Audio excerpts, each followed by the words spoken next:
జై శ్రీమన్నారాయణ.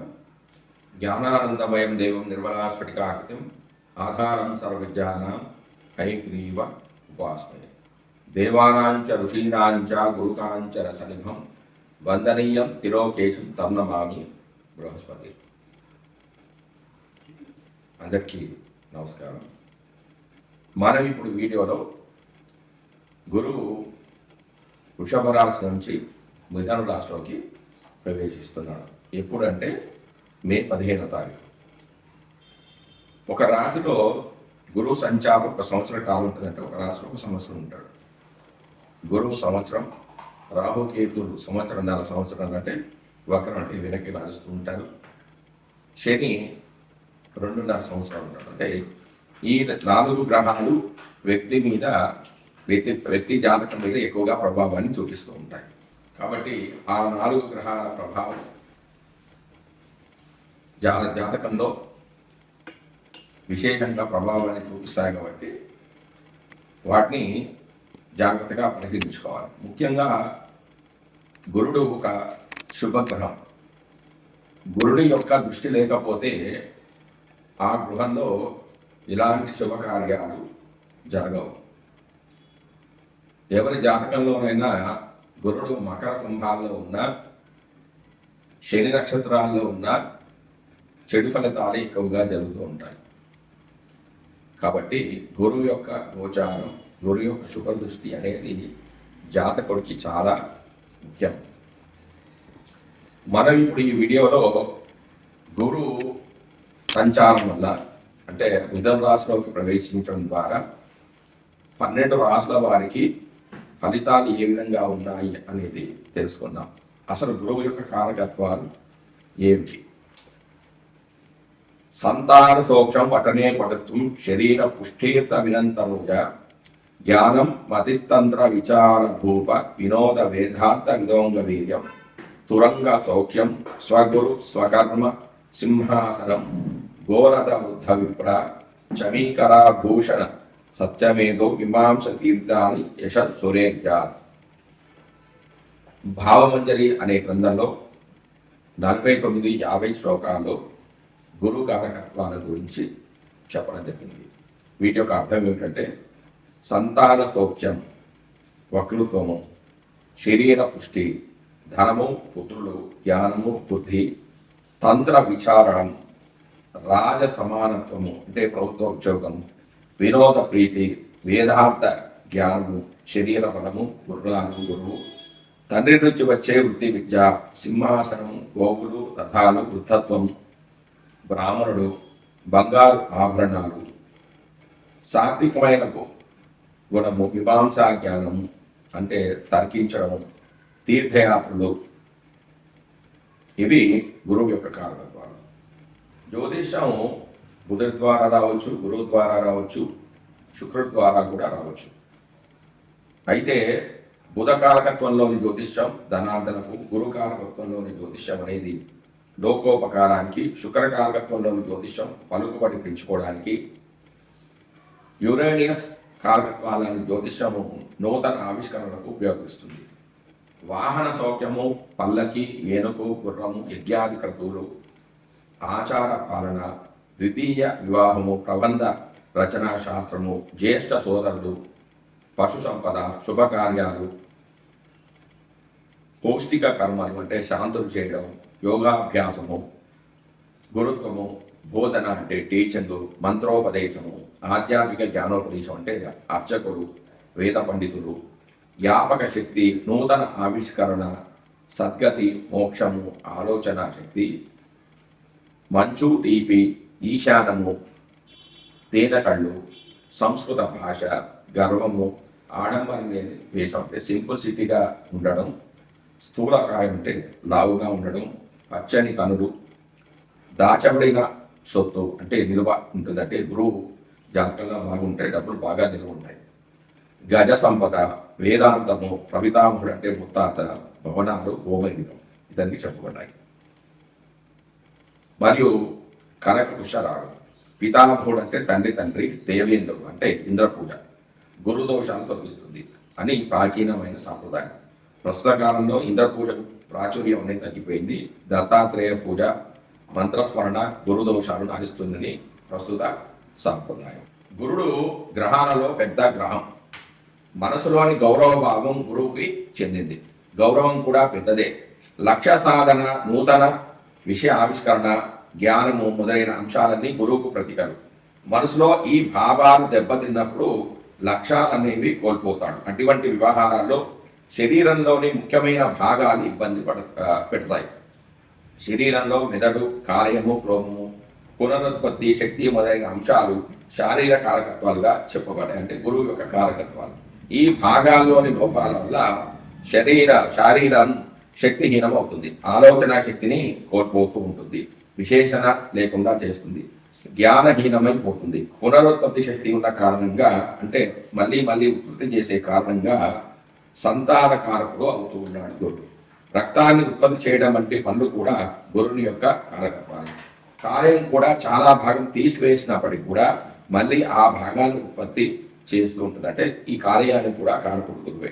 జ్ఞానం కూడా ఒక రకమైన ఉత్పత్తిలో భాగమే. అంటే ఇంతకు పూర్వం లేని భావన ప్రస్తుతం చేయడం, దాన్ని మరింత కొత్తదానిగా తయారు చేసి మళ్ళీ లోకానికి అందించడం అనే అంశమే జ్ఞానం విషయంలో స్పష్టం.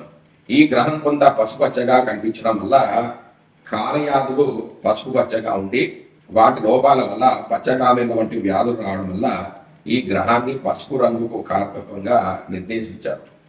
వీటన్నిటి దృష్ట్యా సమాజంలో గురువులు, ఇంజనీర్లు, సైంటిస్టులు, ధార్మికాధికారులు లోకక్షేమం కోరుకుంటూ మంచి విషయాలను మరింత శ్రద్ధతో ఉత్పత్తి చేయగలిగిన వారందరికీ సంబంధించిన సమాజ కారకత్వాలు ఈ యొక్క గురువుకి నిర్దేశించారు. ఈ విధంగా గురువు అనే గ్రహ కారకత్వం క్రియాశీలకమైన పాత్రను పోషిస్తూ ఉంటుంది. అంటే ఒక బాధ్యతమైన ఒక పాత్రను వహిస్తూ ఉంటుంది. ఈ గ్రహం బాగా లేదని జ్యోతిష్ఠులు భావిస్తే ఇటువంటి కారకత్వాలు శరీర మానసత్వ విభాగాల్లో సరి అయిన విధంగా లేవని భావించడమే.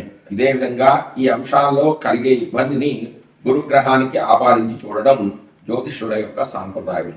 ఇదే భారతీయ భావంలో గ్రహకత్వాన్ని అధ్యయనం చేసే విధానం.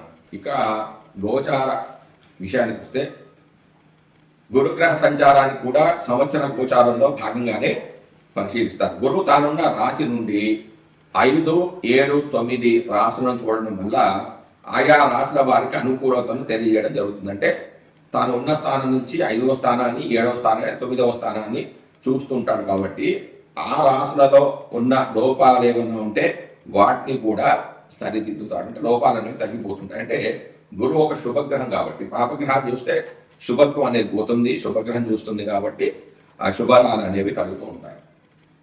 అయితే జన్మరాశి నుంచి గురుడు 2, 5, 7, 9, 11 రాశులు సంచరించేటప్పుడు ఆర్థికమైన, సంతానపరమైన, వైవాహికమైన సంతృప్తిని కలుగుతుందంటే ఆర్థికంగా బాగుంటుంది. సంతానం లేని వారికి సంతానం కలుగుతుంది. సంతానం ద్వారా ఆనందాన్ని పొందుతారు, సంతృప్తి ఉంటుంది, లాభాలను పొందుతారు. గురు దృష్టి ఉన్నటువంటి భావాలలో లోపాలున్నా సరిదిద్దబడతాయి. అంటే కొంచెం తగ్గిపోతూ ఉంటాయి. ఆ సంవత్సరంలో ఏ కార్యక్రమాలకు అనుకూలమో, ఏ కార్యక్రమాలకు ప్రతికూలమో కూడా గురుగ్రహ గోచారం ద్వారా మనం గమనించవచ్చు. నూతన సంకల్పాలు నెరవేరడానికి, వివాహ సంతానాది అంశాలు పరిపూర్ణత కోసం గురుగ్రహ గోచారం అనుకూలంగా ఉండే విధంగా చూసుకోవాల్సి ఉంటుంది. మనం ఎందుకు చూస్తున్నాం? గురుగ్రహ సంచారం ఎందుకు తెచ్చుకుంటున్నాం అంటే గురువు యొక్క అనుగ్రహం ఉంటేనే మనం అనుకున్న సంకల్పాలు అనేవి నెరవేరుతూ ఉంటాయి. వివాహ విషయంలో కానీ, సంతానం విషయంలో కానీ, ఆర్థిక వ్యవహారంలో కానీ ఉంటాయి. కాబట్టి గురుగ్రహ సంచారం, గురువు యొక్క శుభ దృష్టి అనేది మనకు కంపల్సరీ. గురుడు 2, 5, 7, 9, 11 స్థానాల్లో శుభ ఫలితాలు ఇస్తాడు. అదేవిధంగా అంటే 2లో ఉన్నప్పుడు 12 ఏ గ్రహం ఉండకూడదు. 5లో గురుడు ఉన్నప్పుడు 4వ స్థానంలో ఏ గ్రహం ఉండకూడదు. అలాగే 7వ స్థానంలో గురుడు సంచరిస్తున్నప్పుడు 3వ స్థానంలో ఇతర గ్రహాలు ఉండకూడదు. 9వ స్థానంలో ఉన్నప్పుడు 10వ స్థానంలో ఉండకూడదు. 11వ స్థానంలో గురువు సంచరిస్తున్నప్పుడు 8వ స్థానంలో ఏ గ్రహాలు ఉండకూడదు. అంటే ఇలా ఉంటాయి. వీటిని వేద స్థానాలు అంటే ఈ స్థానాల్లో ఏమన్నా ఉంటే ఆ శుభత్వం అనేది ఉండదు. అంటే వీటిని కూడా పరిశీలించుకోవాలి.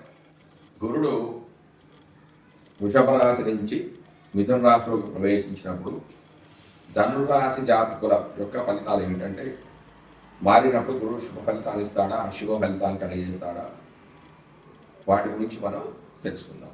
ధనురాశి వారి గురుడు కళత్ర స్థానంలో సంచరిస్తున్నాడు, అంటే 7వ రాశిలో సంచరిస్తున్నాడు. 7వ ఇంట సంచరించే గురుడు శుభ ఫలితాలను కలిగేస్తాడు. అంటే మనం ఇంతకుముందు చెప్పుకున్నాం కదా, గోచారీత్యా 2, 5, 7, 9, 11 ఈ స్థానాలలో గురుడు శుభ ఫలితాలను కలిగేస్తాడు మరియు తను చూసే భావాలను కూడా శుభ ఫలితాలు కలిగేస్తాడు. 7వ స్థానం ఏంది? కళత్ర స్థానం, అంటే భార్యాభర్తల సంబంధించిన స్థానం.